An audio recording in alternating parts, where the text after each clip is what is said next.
খোয়াই জেলার অন্তর্গত পূর্ব রামচন্দ্র ঘাট স্থিত বালক বাবা তপোবন আশ্রমের প্রতিষ্ঠাতা কিরণ গিরির একনিষ্ঠ ৫৫ বছরের সহযোগী শিবু দেবী ওরফে বড়দি গতকাল কলকাতা একটি বেসরকারি হাসপাতালে শেষ নিঃশ্বাস ত্যাগ করেন। ওনার প্রয়াণে গভীরভাবে শোকাহত ভক্তপ্রাণ মানুষ। আজ খোয়াই পূর্ব রামচন্দ্র ঘাট স্থিত বালক বাবা তপোবন আশ্রমে আজ সকালে অগণিত ভক্তপ্রাণের মানুষের উপস্থিতিতে শ্রদ্ধেয় শিবু দেবী ওরফে বড়দির মরাদেহ শ্রদ্ধার সঙ্গে সমাধি করা হয়। সবথেকে লক্ষণীয় বিষয় হল দীর্ঘদিন এই আশ্রমটি পরিচালনা করার ক্ষেত্রে ওনার ভূমিকা ছিল অপরিসীম।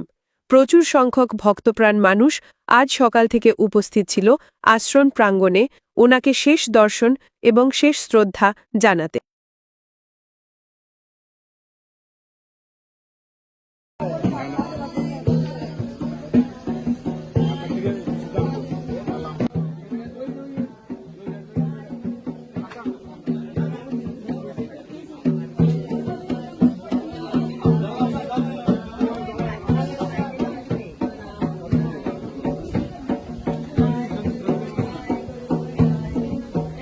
যাও ওদিকে যাও। এই রমেন, এই যে সুমন এসছে।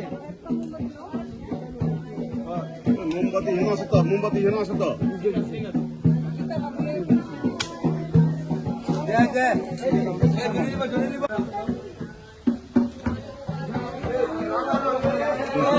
রমেন মারি রে